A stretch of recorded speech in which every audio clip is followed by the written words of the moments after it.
Good afternoon and welcome everyone. We are presenting this seminar, What About Your Bones and Why Do They Matter?, which is presented by Osteoporosis Canada in partnership with Dairy Farmers of Manitoba and Manitoba Health Seniors and Active Living. My name is Samreen Rizwan and I am a fracture prevention education volunteer. Throughout the webinar, you guys are welcome to post your questions in the Q&A section, and we will try to answer as many questions as possible. This presentation will provide general information about bone health and osteoporosis.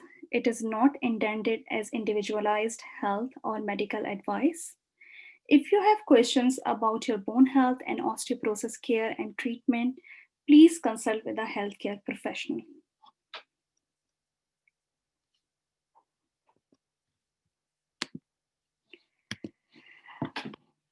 We have three great panelists today present here.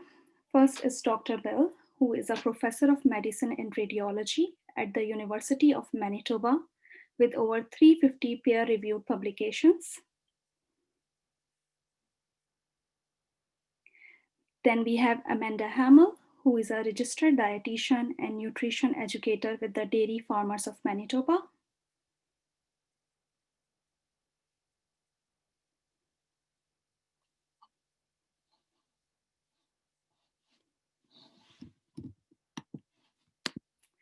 Next, we have Rebecca Atkinson, who loves to move and has been a physiotherapist for 15 years with the goal of helping people move better and safer.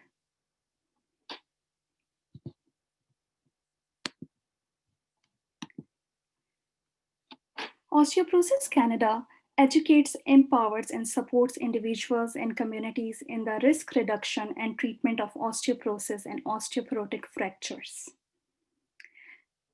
Our Scientific Advisory Council, which is SAC, is made up of experts in osteoporosis and bone metabolism and is a volunteer membership. We are also a volunteer organization with hundreds of volunteers who work to educate people across the country on osteoporosis.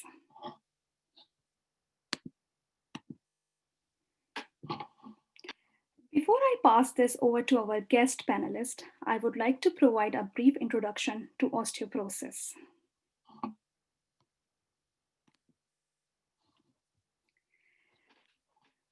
It is important for us to know that bone is living, growing tissue all through our lives. This picture shows you the similarity between the structure of bone tissue and bridge supports. There are two types of bone. The cortical bone, which is the dense outer layer, this one, and then the trabecular bone, which is the honeycomb inner structure, like the rebar and underframing of bridge.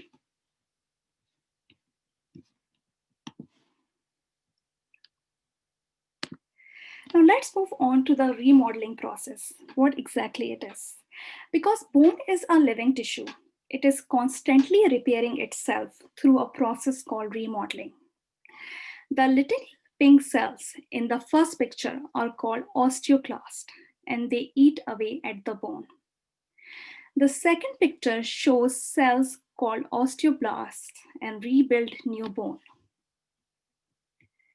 And in the third picture, you can see that the repair is complete.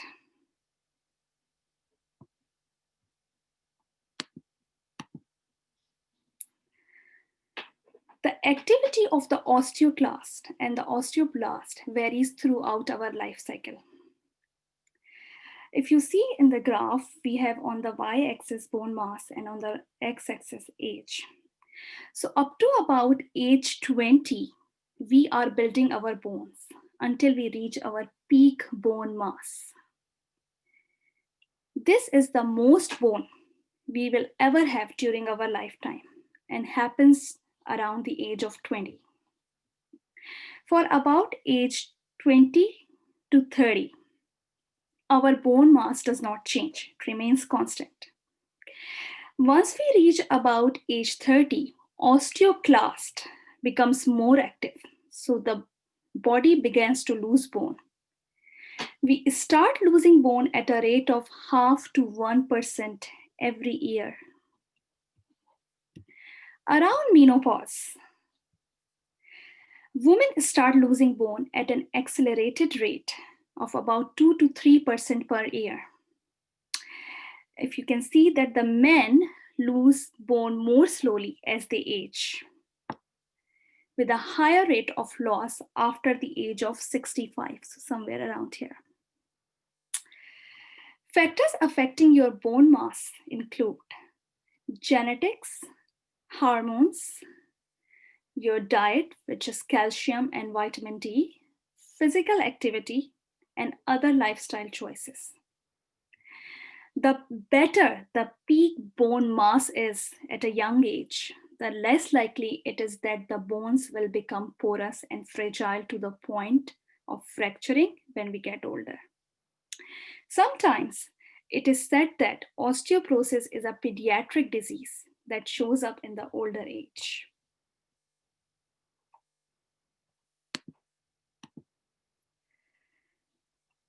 Osteoporosis is often called the silent thief because there are no symptoms associated with the deterioration of bone tissue until a fracture occurs. Note on the left side the dense structure in the normal bone tissue. Note the porous bone are thinner, broken, or absent. When bone tissue becomes fragile enough that fracture risk increases, one has osteoporosis.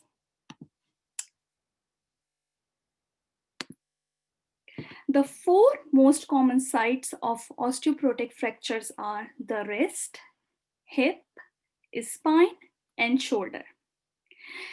These sites are rich in the honeycomb trabecular bone, which we saw in the earlier slide, which is sensitive to calcium loss, making these sites more susceptible to fractures. Remember, bone loss does not hurt. The first sign of osteoporosis is often a fracture.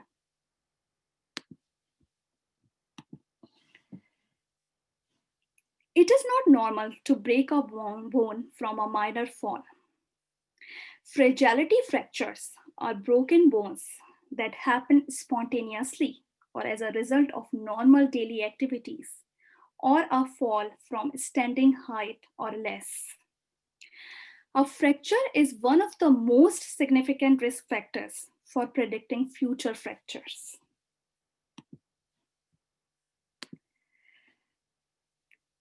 Two-thirds of the spinal fractures go unnoticed because they are painless and can sometimes be mistaken for a pulled muscle or just a backache.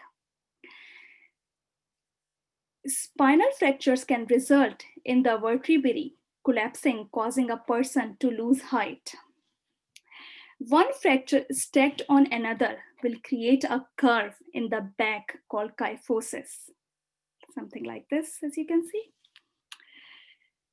If the fracture does not cause pain, height loss could be the only sign of a fracture.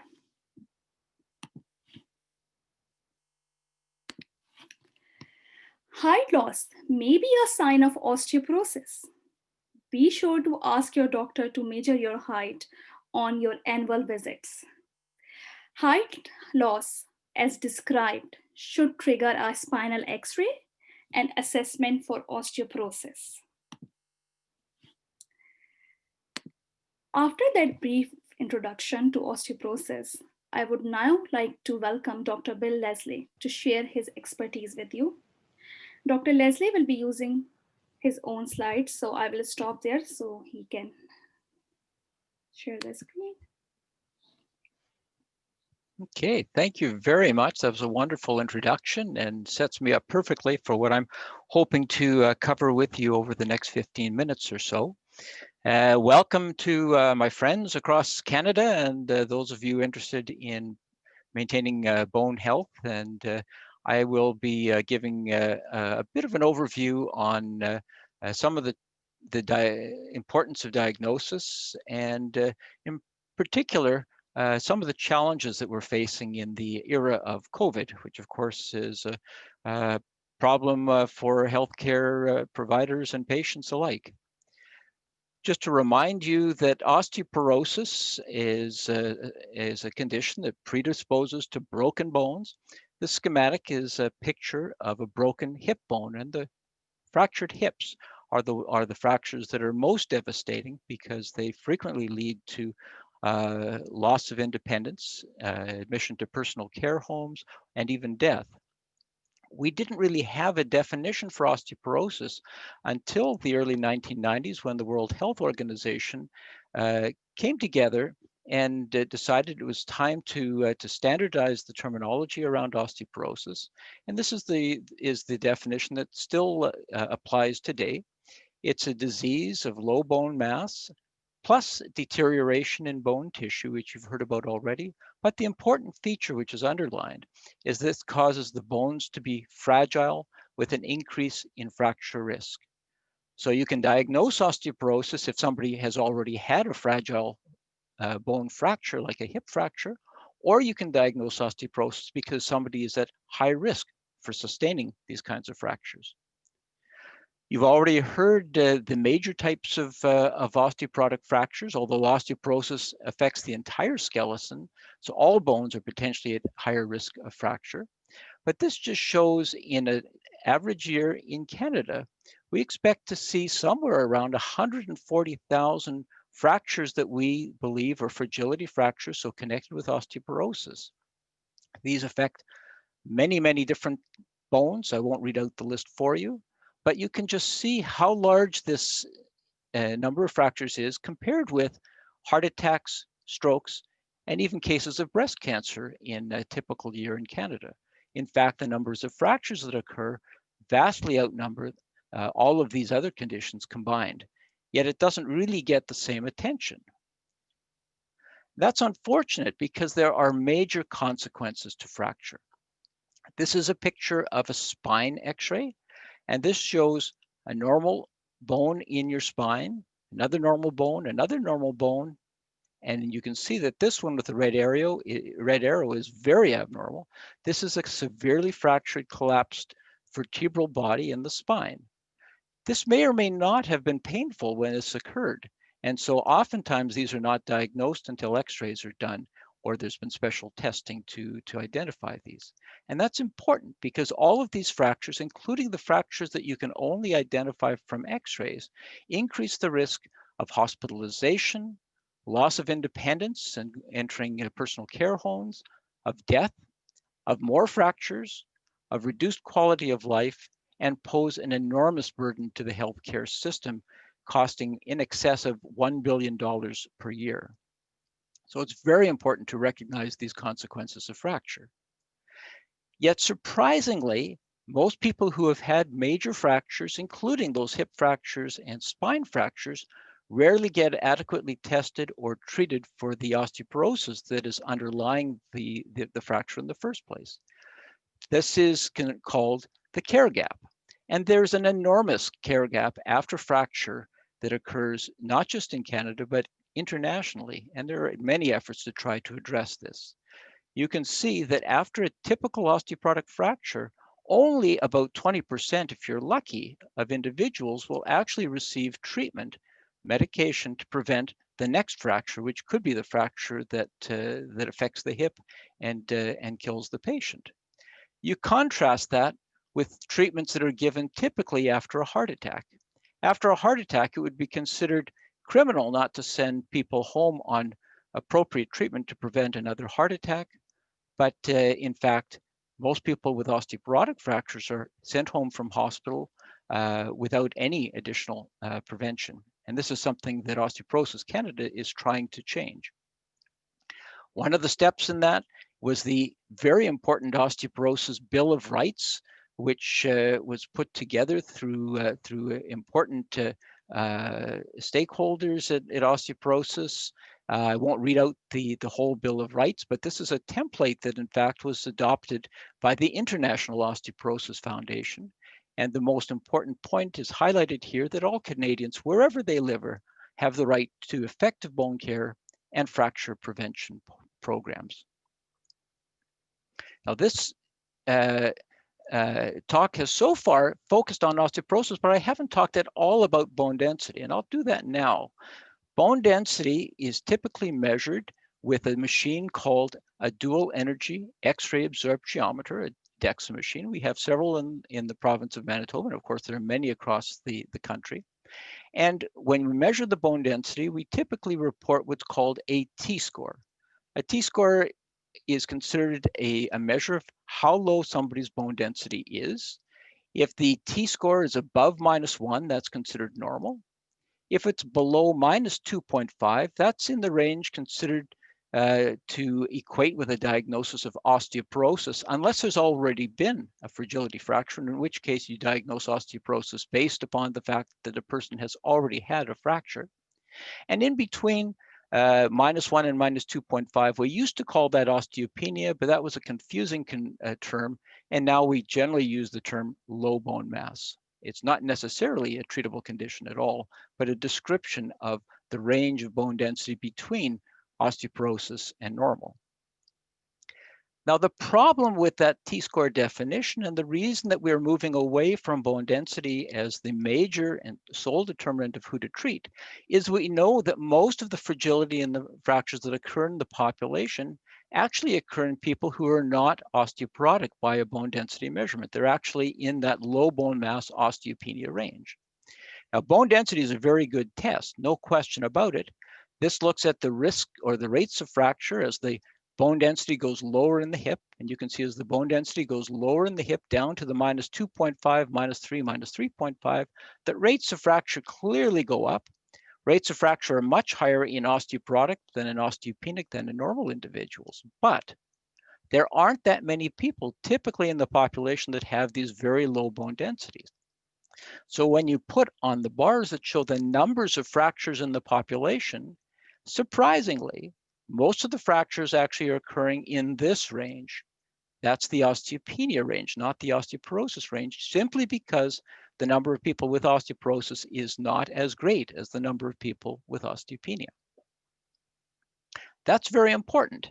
And so the 2010 Clinical Practice Guidelines from Osteoporosis Canada, which I was able and privileged to be a part of, really focused on the importance of recognizing individuals who have already sustained major fractures, and also the fact that we weren't doing a good job identifying the people that really were at high risk and would benefit from additional treatment. Now, how can we do a better job? Well, already you're aware of the importance of a previous fracture as an indicator of high fracture risk, but we put that into a fairly simple flowchart. Assessment of fracture risk starts by trying to identify the high-risk people because those are the people in whom treatment, especially medications, are likely to have the greatest benefit. That's not to say that there isn't benefit of treating people at lower risk, moderate risk, or potentially even quite low risk, but their benefit will be much, much smaller than the benefit of treating people at high risk. Now, who are these high-risk people? Well, you already know part of the answer. If you've already fallen and broken a hip, or you found to have a spine fracture, or have had multiple fractures of other types of bones, that automatically indicates that you're somebody at high risk of having another fracture. No questions about it. You are somebody who could benefit from treatment. You don't need a bone density test to tell you that. We can also identify people without fractures who are at high fracture risk by estimating their risk of fracture over the next 10 years. And if that's greater than 20%, we would say that those are individuals at high fracture risk where treatment could be considered. We no longer treat bone density in isolation. We use bone density as part of the global assessment of fracture risk. And as I've said, high risk can often be diagnosed, even individuals who have not had bone density testing. We use several tools. In Manitoba, we use the FRAX tool, and in other parts of Canada, the CAROC tool, but they're very, very similar. You can go to the website, you just have to search FRAX and you'll get carried there. And you can see that there are a few things you have to put in, age and sex and height and weight, and a few skill testing questions like whether you've had previous fractures or parental hip fracture. And if you enter all this, and if you know your bone density, you can put that in. You press calculate, and this comes out with that 10-year risk of fracture. It's the major osteoporotic fracture that's important in the Canadian guidelines. 16% would be considered below the high-risk threshold. Over 20% would be considered above the high-risk threshold where we'd want to treat. Now, this calculation was done for a 70-year-old woman who's had a previous fracture and has bone density in the osteopenic range. If she didn't have a bone density measurement, the FRAX tool still allows you to calculate her fracture risk based upon her fracture history, her age, her weight and height. And you can see that this gives a very, very similar measurement in this particular case. How often does that bone density actually change the likelihood that you would be called high risk? Well, it makes a difference when you're very close to the treatment threshold. If your cutoff is 20%, and if you're already at 15 to 19% or 20 to 24%, then getting a bone density will make a big difference in whether you treat or don't treat in the majority of people, especially if you're just above that threshold. But if you have extremely high risk or extremely low risk, then the bone density will almost never change your risk of reaching that treatment threshold. So we can be more targeted using that FRAX calculator without bone density to figure out who is going to get the most benefit from a bone density measurement. So the strategy in Osteoporosis Canada is to chip away at the fracture pyramid, to start at the people who've had the most severe fractures and make sure that they're getting optimal care. These are people who've had hip and spine fractures. Recognize that other fragility fractures are important. And as you work down the fracture pyramid, you find more and more individuals who are at high risk for a first fragility fracture, and we want to identify those and treat those. And for the general population, as you'll hear about later, dietary and exercise procedures to maintain their bone health. Now, what can we do, or what have we done to improve fracture care in Manitoba? We showed that if you just left people to their own devices, that men and women in the year after a major fracture almost never got tested or treated for osteoporosis, with these test and treatment rates less than 20%. We found out that if we sent in a notification to the physician or the patient, we could actually, with a simple letter to the patient or the physician, increase those rates not to 100%, but at least double those rates of testing and treatment. And so this is something that's actually been part of the Manitoba landscape for almost a decade now.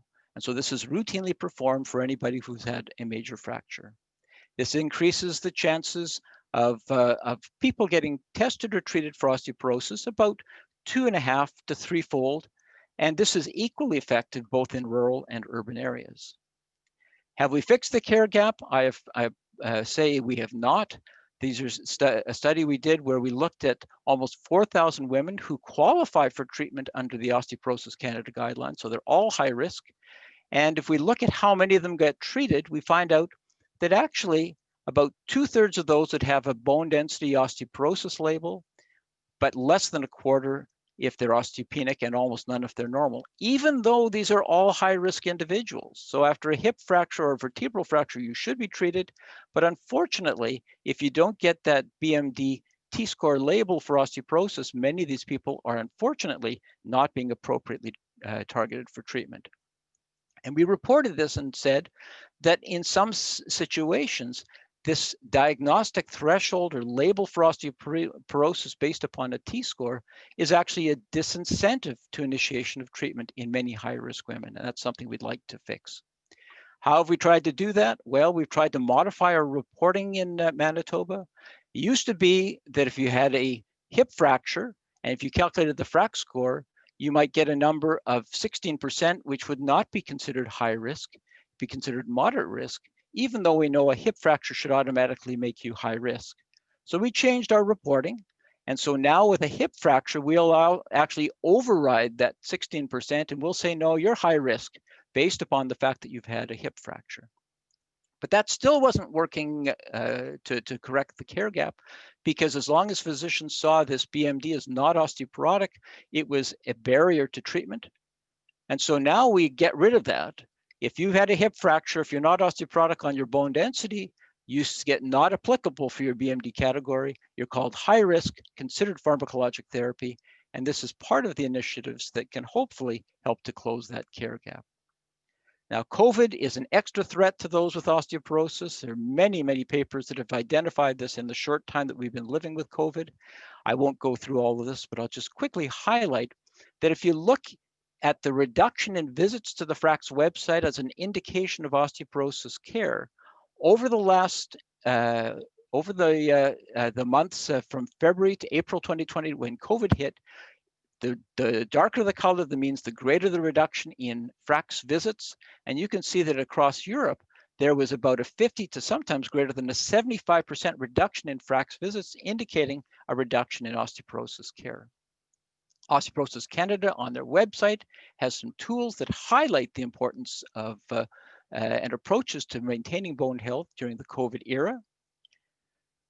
And we saw the same COVID issues in Manitoba, where our bone density testing rates went from about 700 to 800 per month down to 0 for 2 months. And we're slowly just trying to ramp that back up, but it's a real big challenge.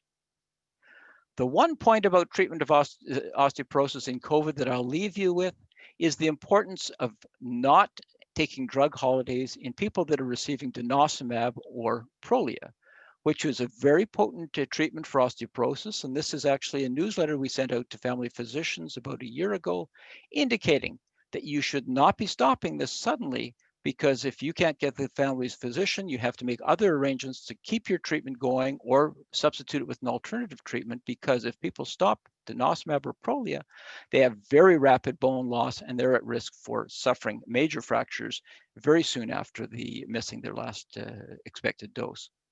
So I'll conclude with some thoughts. Most people with high fracture risk are not being treated.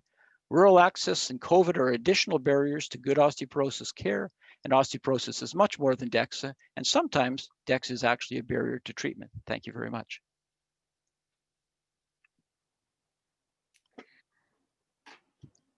Thank you, Dr. Leslie. A reminder that if you have questions for Dr. Leslie, please type them in the Q&A section, which you can find at the bottom of the screen. I would now like to welcome Rebecca Atkinson to share her knowledge and expertise on exercise. Rebecca, please begin whenever you're ready. Hello. I'm having trouble with my camera. 1 minute, please.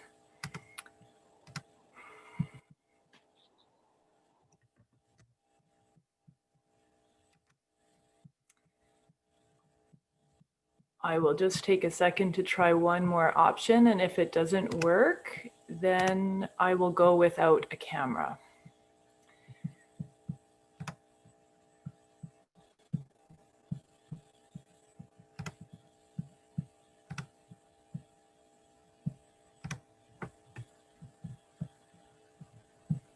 All right, my camera is not working, so hello everyone.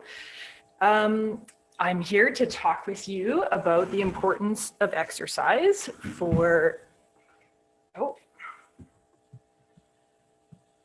there we go.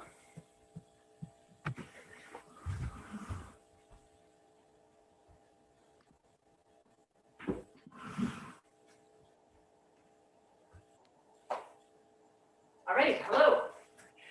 So I want to congratulate you all for coming to this panel today, whatever position you are in with regards to osteoporosis. Maybe you have it, maybe you're concerned about a loved one, or maybe you're a youth that is considering your bone health.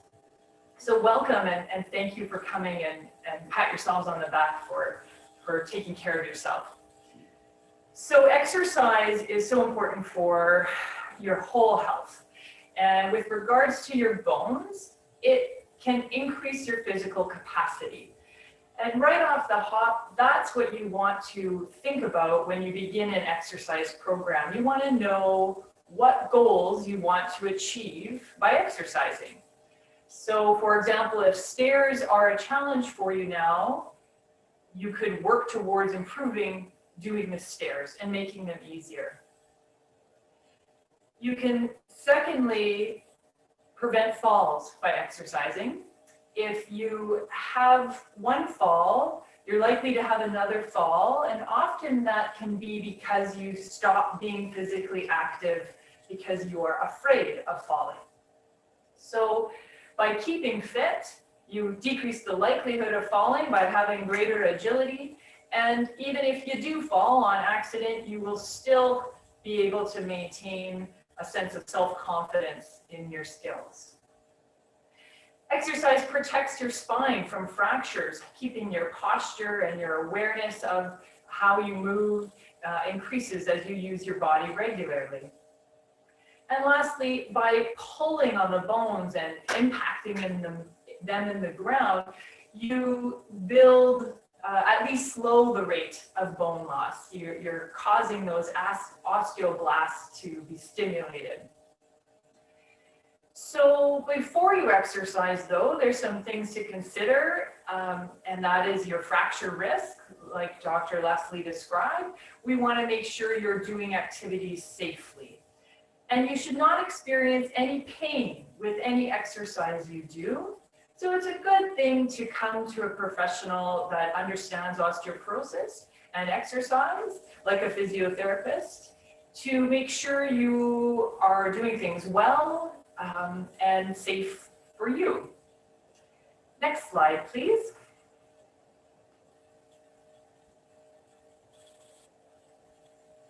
So if you know your fracture risk, you are safe to know what types of exercise you should do.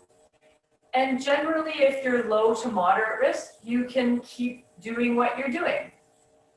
If you're a moderate risk, it's important to limit your contact sports, your high falling risk sports, such as skating on the ice, or cross-country skiing can sometimes be a fall risk sport.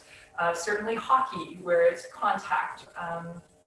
And then if you're a high risk, please see a professional to assess your whole context of life and your goals and how we might be able to modify your activities for you to do safely.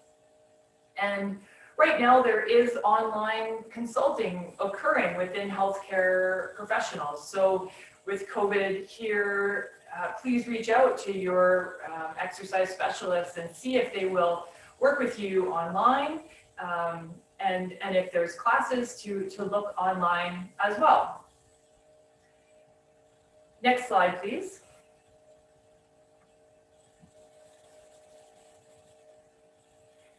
A major message we want to get across is that walking is not enough for bone health. Walking is excellent for your cardiovascular health, but we need strength training, posture training, balance training, and aerobic training to build our bones and maintain their strength.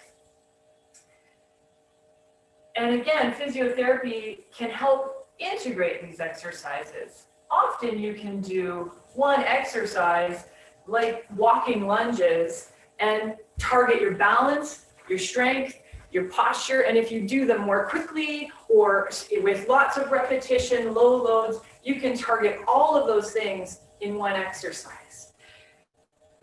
Next slide, please.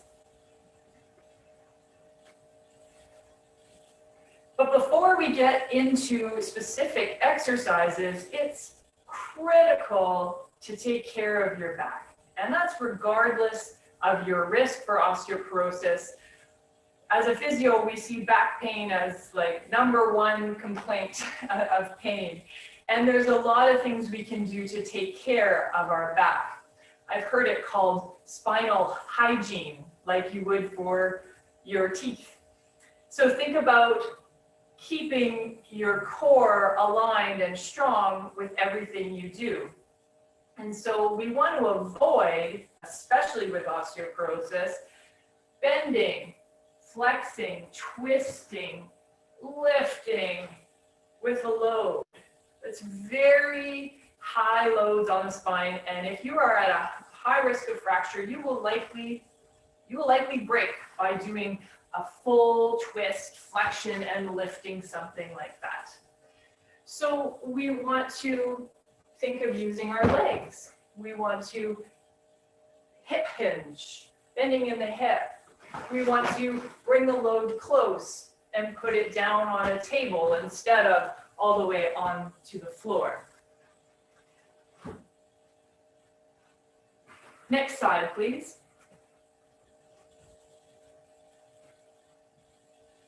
So now we get into training, and posture is again part of every aspect of everything you do, but training it is also a wonderful tool during COVID. It allows you to center yourself and start to pay attention to what you're feeling. So I'll ask everyone participating right now to close your eyes, if you're comfortable with that, and to feel your feet on the floor, whether you're standing or sitting, and your seat on the seat if you're sitting. And I want you to imagine that your collarbones are like wings spreading out, that your breath is relaxed, but that your low belly, below your belly button, just draws in a tiny bit. And you feel a little more secure. And your breathing is still relaxed. And you can imagine that your head is like a helium balloon rising up. And as your head and your spine float up and your shoulders float out, your arms and your legs just relax and sink down.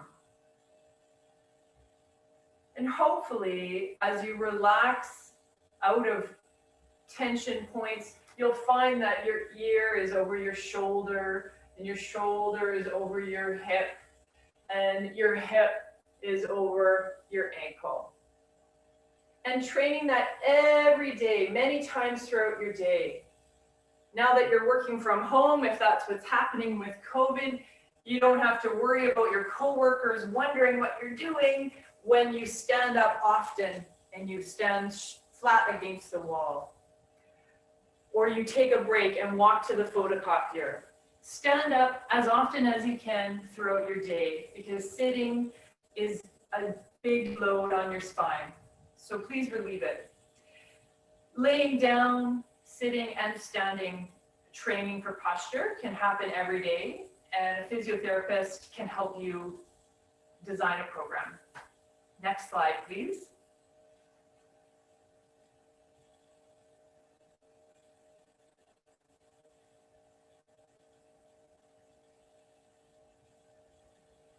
And next slide, please.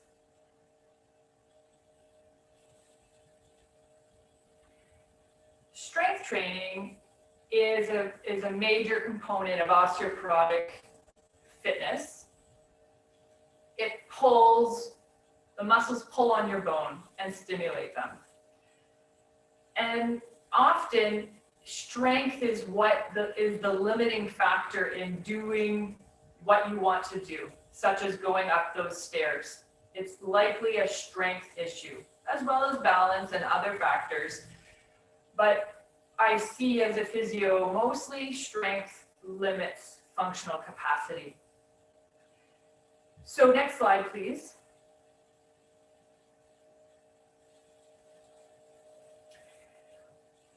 When we think about what we want to do, we're going to specifically train for that. So if I'm a golfer, I want to make sure, again, that I can lunge down to get my ball really well. I want to stay strong that way. And we want to work our legs and our arms and our chest and our back and our core, because we are one whole body, and most things take all aspects of ourselves. Strength training is also known as resistance training, and so you have to lift a load. So at home, you could use nothing. If you do 12 repetitions of just curling your arms and you're tired, that's enough for you right now. But if you need a little bit more, grab a potato in each hand, grab a soup can, fill a bag of soup cans, and increase your loads so that you can do 2 sets of 12 repetitions. being the last one, that number 12, being hard and difficult to do, but still the quality being important. So your posture and that safe spine is critical in everything that you do. So you're not going to do your rows like this. You're going to make sure you get your posture first and then do your task, your exercise, whatever that may be. And again, we can help you with that and make it specific to what you want to achieve. Next slide.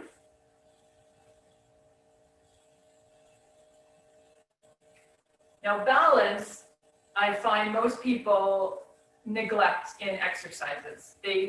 We don't normally think that balance is a part of fitness or important.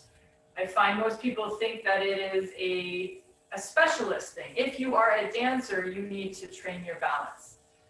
But it is absolutely a fundamental exercise for everybody that is aging, and that means all of us.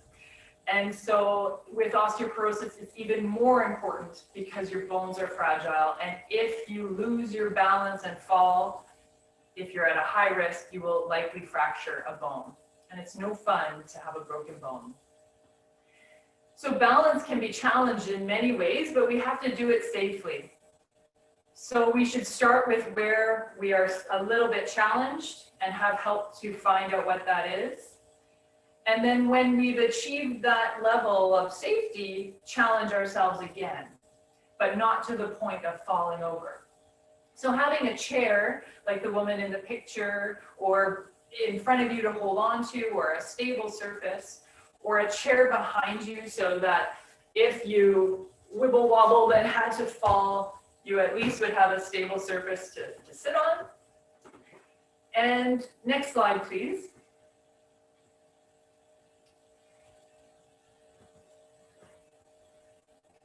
And in general, balance principles are that you go from a wider base of support. So I'm very stable on my wide legs. Now this is a challenge bringing my feet together. We also rely on our eyes a lot. And if I remove my eyes by closing them, that also increases the challenge. If I begin to move while I'm in a narrow stance or 1 foot, that's another challenge that I'm adding onto my balance. Or if other things are moving around me, like in a dance class or a Tai Chi class, that also challenges my balance. In the end, we want to be able to respond to an unforeseen circumstance with a secure step, a secure movement of your base so that you're not falling over your base. So getting agility in your feet is critical. Next slide, please. So here we are, aerobic exercises. I have seen so many people walking since COVID started, and it's fantastic. It has brought a lot of people out into nature and into moving their body. And so we want to continue that. Walking is an excellent osteoporotic bone health exercise because you're pounding the ground with your bones, and that force goes up into those bones and causes those osteoblasts to build. So if you're a swimmer or a cyclist, that's great exercise, but it's not as good for your bones because you're not making impact and you're not carrying your own weight with gravity coming on your bones. So if you do those exercises, biking and swimming, keep them up, but add some weight-bearing activities like walking, stair climbing into your routine. Next slide, please.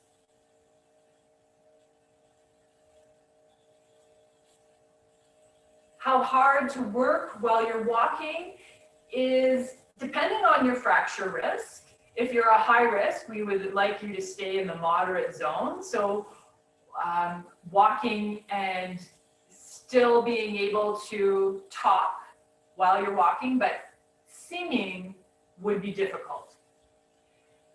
If you're feeling great and you're a moderate risk or a low risk, working vigorously gains great improvements in your health. And so that is working so hard that it's hard to talk, and singing is probably not possible. And so those feelings of your heart racing, heart pumping fast, and your breathlessness and unable to talk, that's normal. That's a vigorous intensity. Next slide, please.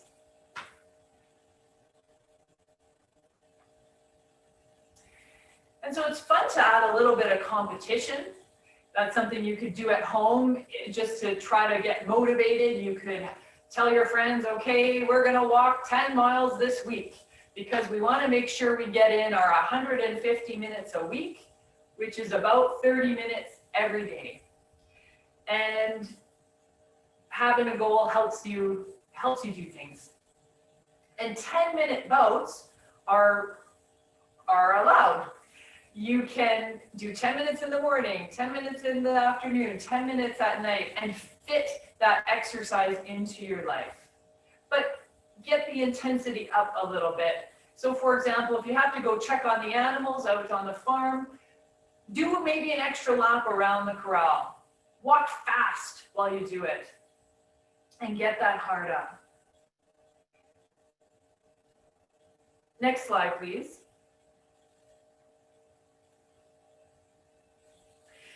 And flexibility doesn't directly impact your bones, but it impacts your function.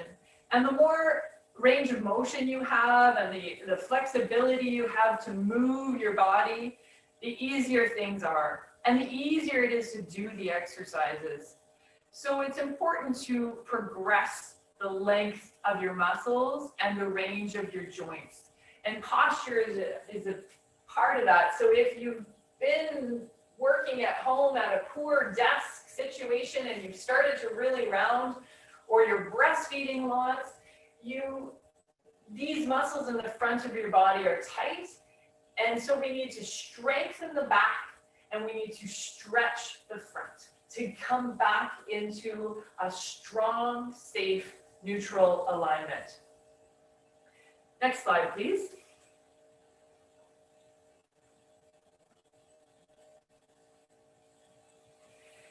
And I've mentioned this, but try to integrate your exercises into your daily life for their achievement, for their success. So like I said, going around the barn a few times, you're already out there anyways, add some squats, add some walking. You got to do the dishes. While you're doing the dishes, add some balance. Do it on one foot. Add some heel raises, get those calves. Next slide, please. And so I hope today you are able to consider what you've already been doing with exercise and can analyze a little bit of this bone health exercise and see if you're getting enough for your bones, and to know what you're really motivated to work towards and what kind of exercise you like. Do you want an online class, or do you want a private session that you can focus on yourself? Do you want to do it with friends online and have a way to connect? So Osteoporosis Canada has wonderful videos and resources on exercise. The guidelines of Too Fit to Fracture are very detailed and give you everything you need to get started. But we again suggest that you see a professional to help you, especially if you're at high risk for fractures. So with that, stay safe, stay active, and live your best life. Thank you.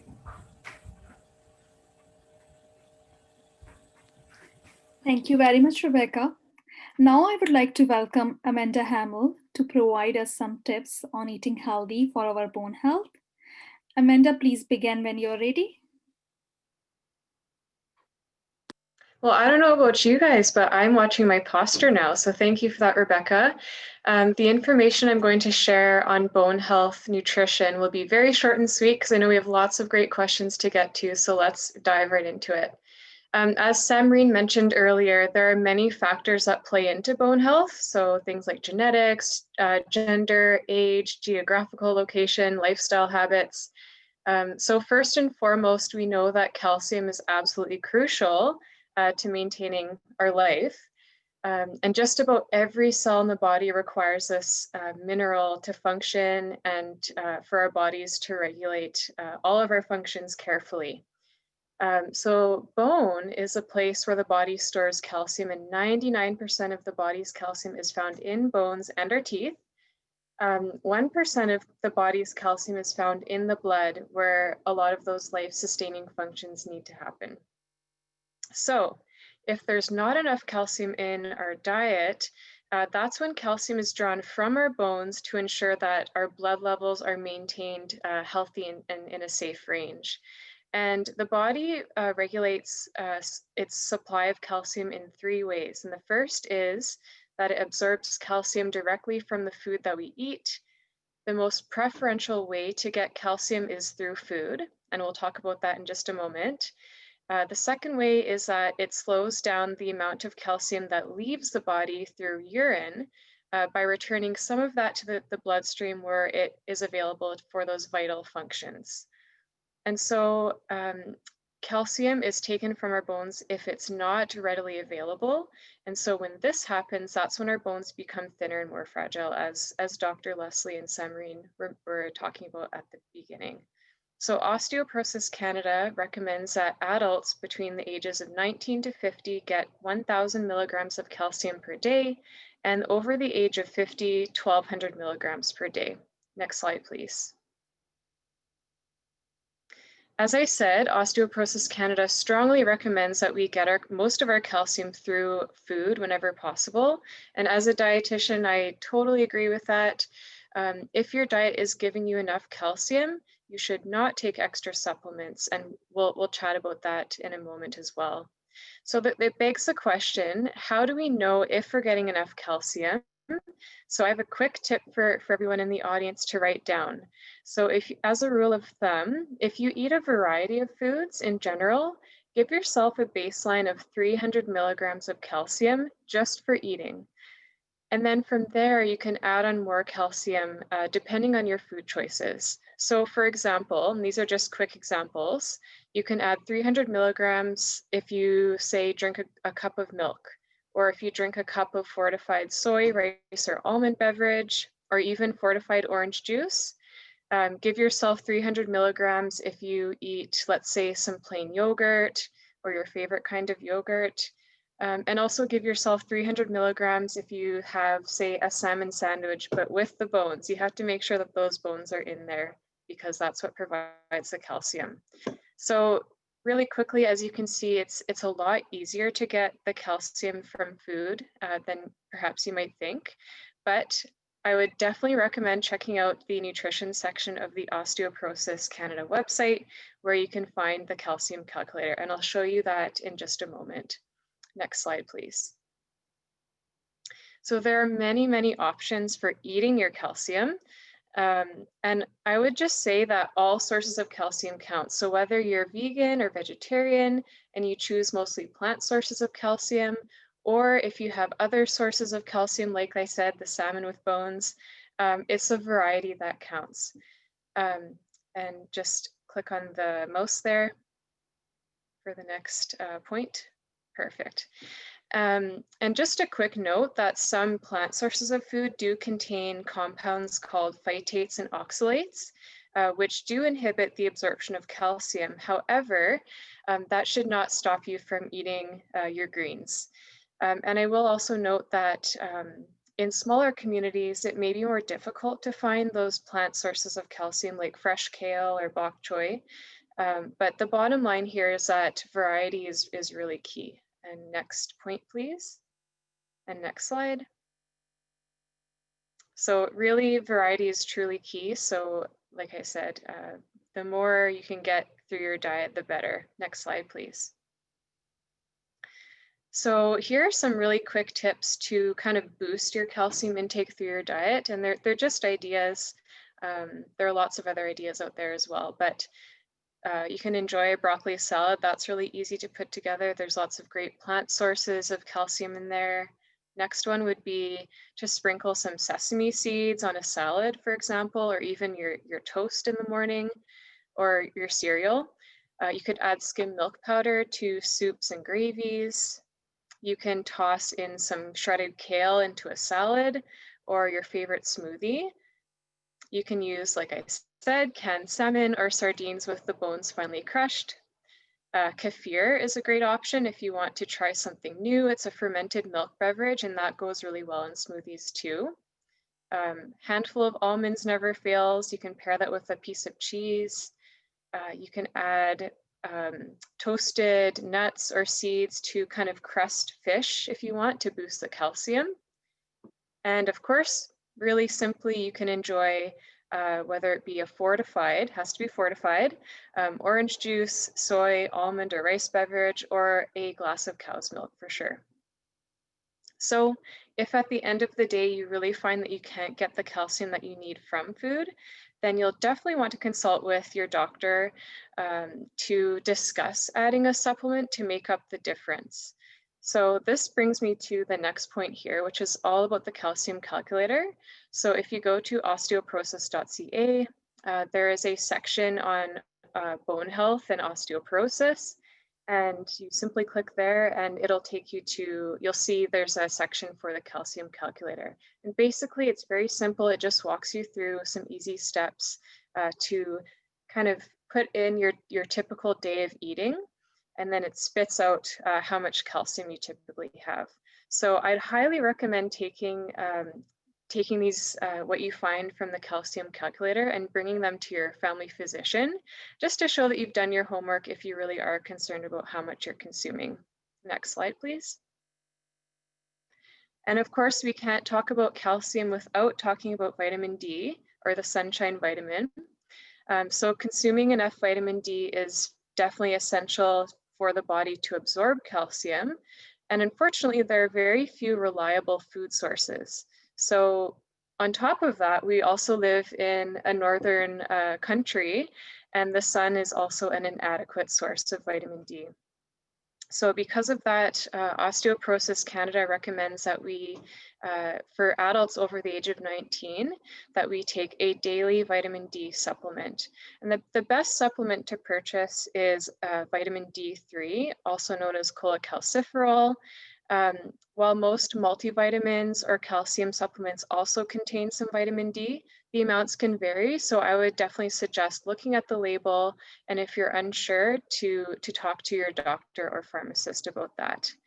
And one quick point before I wrap up here, if you are looking for a dietitian to get some more information on some personal nutrition counseling in Manitoba, you can look up the College of Dietitians of Manitoba, and you can find a dietitian in your area. So I hope that's helpful to all of you. Thanks so much. Thank you very much, Amanda, for giving us the healthy tips. I will now stop the sharing of the PowerPoint presentation so that you can see all of our panelists and begin the Q&A segment. And please click on the Q&A tab at the bottom of your screen. And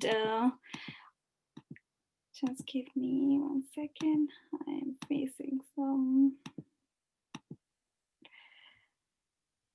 The questions will be read out by our community education coordinator, Sandy Ozar, who will be identify who the question is going to. We have approximately 15 minutes for this segment. Sandy, please begin with the questions. Okay, thank you very much, Samreen, and thank you very much to all of our panelists. Much appreciated. Just before we begin with the questions, I just want to mention that we're only going to be addressing a couple of them at this point, ones that are relevant to our presentation. Anything to do with medication, we are not going to be addressing at this point. So please go to our website, talk to your pharmacist, or you can call our 1-800 number. They're more than willing to help you there because medication questions typically are very personalized. So we are going to answer ones that are more generic. So I think I'd like to begin with Dr. Leslie, if you don't mind. And the first question is, should we see a specialist beyond our family doctor for ongoing consultation about our osteoporosis? Thank you for that. I think that the starting point is always with your primary healthcare provider. That could be your family physician, nurse practitioner. Those people actually do have the knowledge to advise on most treatments for osteoporosis. There are situations where a specialist would be helpful, and those are people that have more than one disease simultaneously. So people whose health history is very complex due to multiple health conditions, or who are unable to take the standard medications, or who do not respond to the standard medications and continue having fractures despite doing everything right. Those are people where an osteoporosis specialist can be helpful. But I start with supporting your primary care team for most management of osteoporosis. Wonderful, thank you. That's always a question we get from participants into osteoporosis as well. So thank you for that. Amanda, as far as diet goes, could I ask you, we know that protein is good for bone health, but should it be spread out through the day? Yeah, that's a great question. So yes, it is true that we want to spread our protein out throughout the day because that's the way that our bodies optimally use protein. So in order for our bodies to handle that certain amount of protein per day, we really need to spread it out. Oftentimes, we tend to have very little protein at breakfast, and then we really top load our protein intake at dinner time. So I would suggest, if you can, to spread it out throughout the day, just so that you can actually use that protein as best as possible. Okay, thank you very much. Good to know. Rebecca, are all physiotherapists trained to help people manage their osteoporosis? It's similar to what Dr. Leslie was saying, where physiotherapists are trained basically about osteoporosis and what it is, but it really depends on the clientele that they have seen in their career and whether they've taken initiative to learn more about it.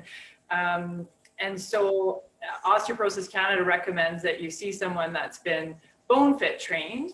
And so it's totally acceptable and encouraged to just ask your physiotherapist and just say, do you understand about osteoporosis? Do you know what I should do?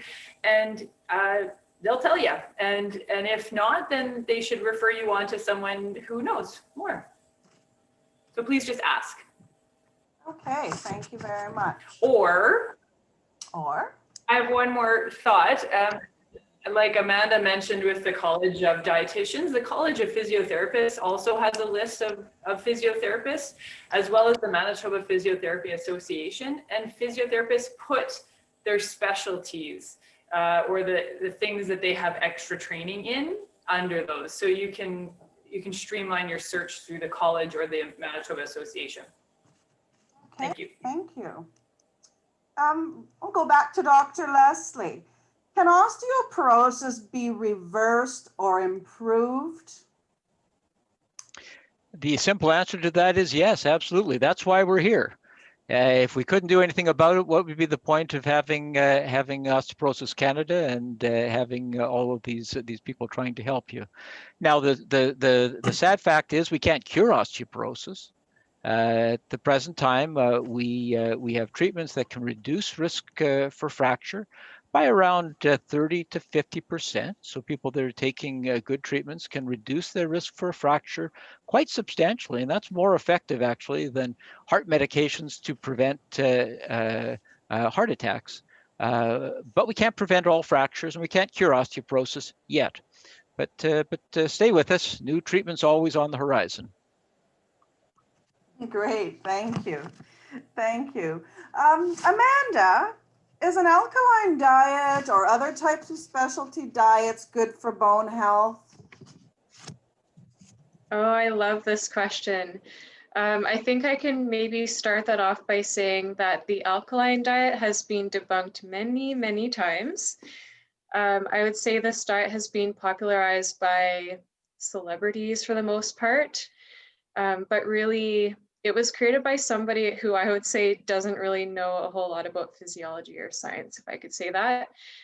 So really the alkaline diet is based on false claims that, you know, dietary protein decreases calcium absorption, that the foods that we eat, which contain a high acid load, affect our blood pH. But if we look at just basic physiology, our blood pH or acidity level is really tightly regulated by our vital organs, so our kidneys, our lungs. And so what we eat is not, or our blood pH is not affected by what we eat. That is just straight facts there. So my answer to that is no. Please do not go on the alkaline diet. If you drink alkaline water, it's expensive water. So I think I hope I can put that myth to bed. Okay, thank you. Okay, I see our time. We're over time a little bit. I think we'll just have one more question for Rebecca, and then I'm going to turn it back over to Samreen to close. Rebecca, how much flexing is safe for us with osteoporosis? Yeah, with osteoporosis, your fracture risk matters. You really should know what your fracture risk is to do your activities safely. So if you're a low risk, likely can do most things normally. But like I said, without osteoporosis, if you're going to flex your spine and lift a load and repeatedly twist it and flex with that, that's damage to your discs and your other components of your spine, regardless of the bone health. So doing exercises or your daily life with a neutral core is important for everybody. And if you go into moderate or high risk of osteoporosis, flexion becomes more and more dangerous. And so I've heard of cases where just doing a posterior pelvic tilt, so flattening your back into the bed, if you were laying on the bed and you flatten your back in, or if you're sitting on this chair and you roll your pelvis back towards the chair, that has caused a fracture. So just that little bit of flexion can be dangerous. So it depends on your context. And so that's why it's also very important to know. Thank you. Okay, and that's why we need a specialist to tell us. So thank you very much. Because of the time, I think we're going to stop with our questions there. Thank you very much to our panelists. And I'd like to turn it back to Samreen to just provide us with a quick closing. Thank you very much, panelists. Thank you, Sandy. So there are just few things you will find on our website. One is calcium calculator, which Amanda already mentioned. Then there are OC recipes, which are basically all sorts of calcium and bone nutrient ingredients. Another is you can know your risk by taking this quiz. And the next part is OC replay, where you will find past webinars and cooking classes.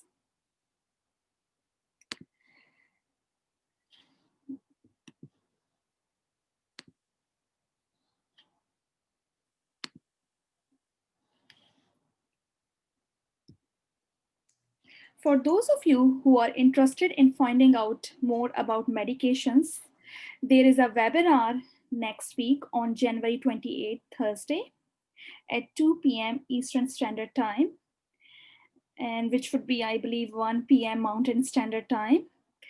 And you can register on our website for this webinar.